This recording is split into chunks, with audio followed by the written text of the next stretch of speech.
Las horribles imágenes e historias que salen de varias ciudades ucranianas como Bucha, en cercanías de Kiev, tras la retirada de las tropas rusas, dan testimonio de la crueldad de la guerra, a una escala que recuerda las barbaries de Camboya, los Balcanes y la Segunda Guerra Mundial. Con las revelaciones de más de 300 cadáveres de civiles, la comunidad internacional ha condenado lo que ha sido calificado como crímenes de guerra, de los que señala a Moscú como responsables. El Kremlin niega toda implicación y denuncia un montaje por parte de los ucranianos para manchar su ejército. El presidente de Ucrania, Volodymyr Zelensky, denunció que se está perpetrando un genocidio contra el pueblo de Ucrania, y el líder de la Casa Blanca, Joe Biden, dijo que Putin debería enfrentar un juicio por crímenes de guerra. Sin embargo, abogados internacionales advierten que el camino para responsabilizar penalmente al presidente ruso y otros altos líderes es largo y complejo. Para ello, entonces, quiero saludar en este momento a nuestro primer invitado del día. Él es Luis Moreno Ocampo, exfiscal de la Corte Penal Internacional. Gracias, Luis, por estar con nosotros en Directo América de France 24. Le pregunto cuáles son los crímenes de guerra y qué características tienen estos crímenes para ser considerados como tales. Bueno, durante la guerra se puede matar soldados enemigos combatiendo. Lo que no se puede es matar civiles. Eso es un crimen de guerra. También hay un crimen, se llama crimen de lesa humanidad, que puede estarse cometiendo durante la guerra. No hace falta que haya una guerra. Crimen de lesa humanidad es un ataque masivo o sistemático a la población civil. Esos son los crímenes que la Corte Penal Internacional está investigando ahora en Ucrania. Y lo importante de eso es saber que la gente entienda que eso no se puede hacer, eso está prohibido.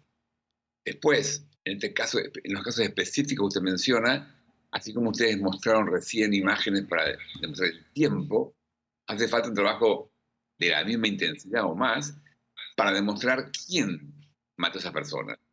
Y sobre todo, quién lo ordenó, porque la Corte Penal Internacional no va a investigar un soldado que mató a una persona, va a investigar los crímenes más graves. Entonces el tema es, ¿eso es una orden, una instrucción de un capitán, de un teniente, de un general, de Putin? Bueno, eso es lo que la Corte Penal Internacional debe investigar. Claro. Sí. Sí, Luis, le quiero preguntar entonces cómo se realiza esta investigación, qué tan difícil es llegar hasta el responsable, digamos, sin ninguna duda, poder señalar a alguien. ¿Cuánto se podría tardar, además, una investigación como esta, teniendo en cuenta que las partes se acusan mutuamente? Bueno, antes de pasar, el crimen más grave que está ocurriendo, que no se puede investigar, es lo que se llama el crimen de agresión. Ese crimen sería muy fácil de probar, porque obviamente el presidente Putin ordenó la intervención militar en Ucrania. Ese es el crimen más fácil de probar. Pero lamentablemente, en el caso particular de Rusia, como Estados Unidos o China, que no son miembros de la Corte, para que ese crimen se investigue hace falta que el Consejo de Seguridad de Naciones Unidas adopte una resolución. Pero como Rusia o Estados Unidos o China tienen poder de veto, esa resolución nunca se va a adoptar. Por lo tanto, el crimen más fácil de probar, el crimen más obvio, el más grave también, el crimen de agresión, no se puede investigar. Usted piense, en Irak hubo 250.000 muertos como consecuencia de la guerra. No todos, una pequeña fracción fueron crímenes de guerra cometidos por alguna fuerza. La mayoría son víctimas de la guerra. Entonces, el tema más grave acá es alzar la guerra. Eso no se puede investigar. Para probar la responsabilidad hay que probar las muertes, el impacto en la gente, la tortura, el desplazamiento, y hay que probar quién lo cometió al hecho. Esta es la parte más complicada. ¿Cuán difícil es? Es difícil, pero justamente una ventaja que tenemos ahora es que hay una Corte Penal Internacional permanente establecida que tiene la capacidad de hacerlo. El fiscal está muy activo, el fiscal de la Corte Penal Internacional está muy activo, estuvo en Ucrania, él avisó que iba a ser imparcial, él le pidió información a Rusia, entonces justamente el temor que tenía Rusia de que sea algo armado, el fiscal puede investigarlo y demostrar si es cierto Claro. o no es cierto. Ahora, Entonces, sí. sí, no, es que tengo muchas preguntas y el tiempo es corto. Entonces, Luis, quería preguntarles cuáles son las posibilidades de que Vladimir Putin, en efecto, sea juzgado como lo pide el presidente de Estados Unidos, Joe Biden. Bueno, el presidente Biden quiere ayudar, además de hablar y decir que es un criminal, debería acompañarle pruebas a la Corte. Estados Unidos nunca ha mencionado la Corte Penal Internacional. Estados Unidos tiene problemas con eso, porque Estados Unidos no quiere que la Corte investigue a gente que no es miembro de la Corte. Entonces, Estados Unidos tiene una postura ambigua ahí.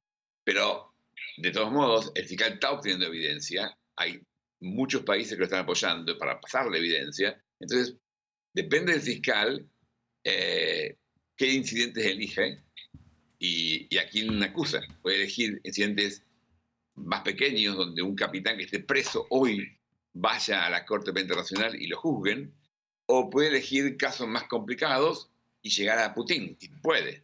Claro. Ese es el tema. Cuando yo fui fiscal, intentamos investigar Darfur de forma muy comprensiva y tardamos 2 años. Aprendimos, y cuando vino el caso Gaddafi, lo que hicimos fue seleccionar un grupo de hechos iniciales que eran muy claros, e investigamos eso, y en 3 meses teníamos una orden de arresto contra Gaddafi, su hijo Saif y el jefe de inteligencia libio. Así que el tema está en manos del fiscal de la Corte Penal Internacional, Karim Khan. 30 segunditos, 20 segundos, mejor dicho, para esta última pregunta que le quiero hacer. ¿Qué pasa con estas investigaciones y estos procesos, ya que Rusia no reconoce la CPI? Bueno, acá Ucrania aceptó la intervención de la Corte, por eso para los crímenes de guerra y crímenes de lesa humanidad la Corte lo puede hacer. Entonces la Corte puede investigar, los jueces deberán revisar la evidencia y analizar si emiten un orden de arresto, y el tema después será quién lo arresta a las personas sospechadas. Pero cuando yo investigaba, dijeron cómo investiga Darfur, cómo emite orden de arresto. Bueno, el presidente Bashir en aquel momento era el presidente, hoy está preso, discutiéndose si lo mandan o no a la Corte. Ayer comenzó en La Haya el juicio al jefe de las milicias que ordenaba que cometiera el genocidio. Entonces, tarda tiempo quizás, pero al final... La justicia llega al final. Pues nos quedamos con eso entonces, Luis. Muchísimas gracias por su tiempo, por estar con nosotros en Directo América de France 24. A usted.